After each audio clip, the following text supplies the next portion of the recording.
2005, we headed the History Channel expedition 400 miles offshore and 2.5 miles down to explore the greatest shipwreck in the world, Titanic. There are things down there on Titanic that have still not been seen. There are things on Titanic that are not understood. Our goal is to somehow, some way, get back to this location where David Concannon dove in the year 2000, document it with film and video, and then see if we can link that to the rest of the shipwreck. On a series of dives, we documented new evidence that has raised questions amongst experts and historians about what really happened to Titanic. Now, in 2006, these questions lead us on another expedition, this time to the Greek island of Kea in search of those answers on her sister ship, Britannic. So, did you get any sleep? Did you get any rest on the air? No? No, I had a guy next to me, his wife, that the guy had like emphysema or something, a bunch of O2 cylinders.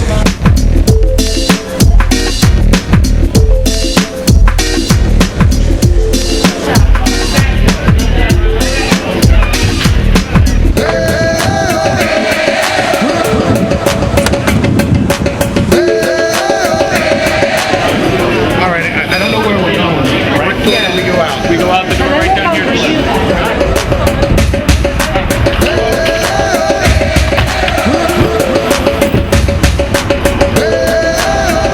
It's on its way. It's probably going to be there. With all my stuff. And then we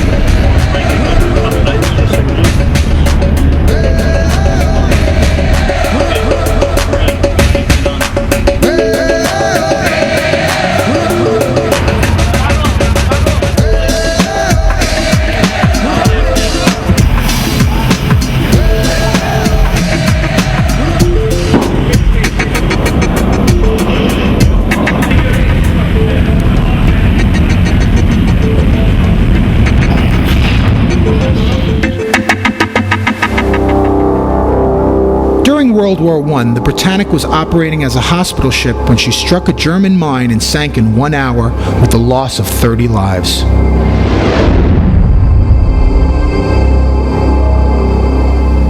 Now she lays in 400 feet of clear Aegean water, and at nearly 1,000 feet long, Britannic is the largest intact passenger liner in the world that is accessible to divers.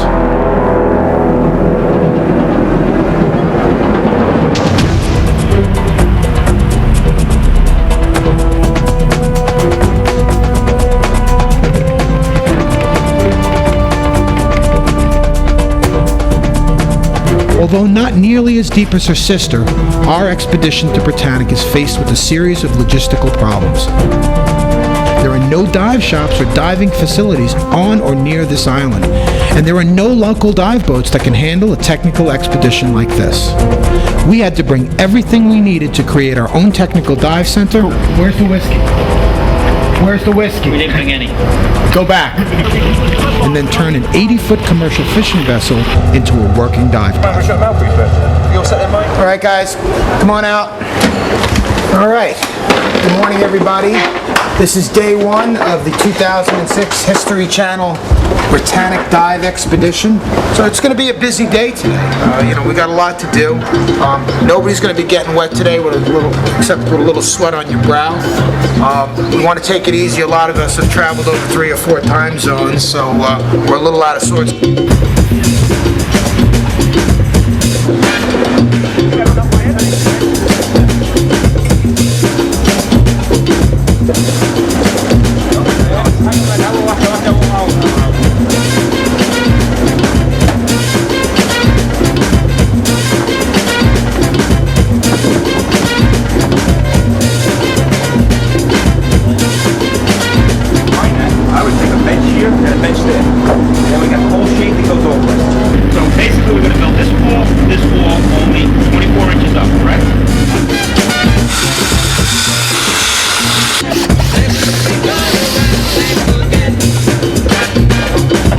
How's it going?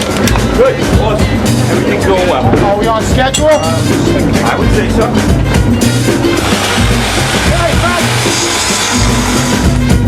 Guys, if there's any way to do it with the front cover on.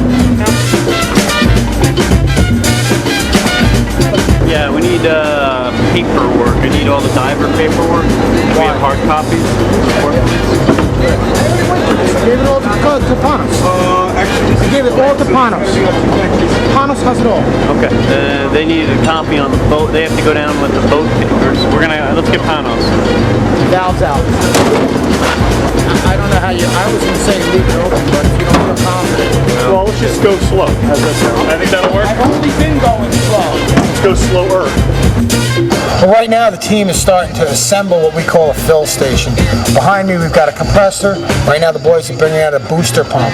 This is the equipment that we're going to use to take the big bottles of helium and oxygen and make trimix for the divers that are going to be breathing trimix, and heliox, which is just simply helium and oxygen, for the team that is going to be using that for the dive to Britannic.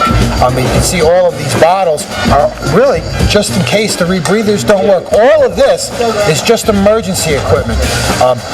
It's amazing to think that a diver who can make a 400-foot dive and be in the water for 5 hours just on the little boxes on his back, if that fails, he's going to need about 12 of those bottles, just one diver, to safely make it back to the surface. It's going to take us about 2 days to meet the gas requirements that we're going to need, not only to fuel the expedition, but more importantly, to provide safety and support in case a rebreather unit fails.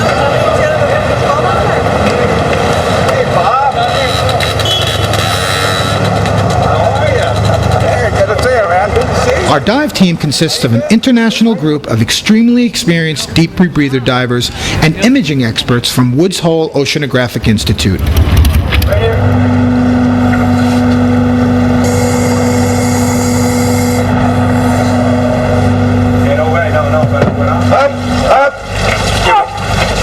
You got it? Okay. Strong like bow. You. Out of the way for now.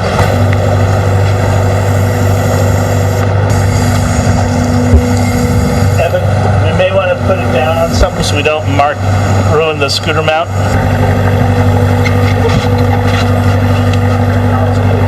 We only got 100 feet, so 200 on that, and then 500 on that. Welcome.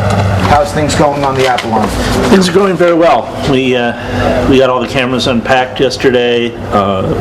The camera control equipment's all set up, tested. Cameras are all prepped on the O1 deck above the diver station, so that they're all laid out on the deck. We can just pick them up with the little crane, put them in the water. I think we're in very, very good shape.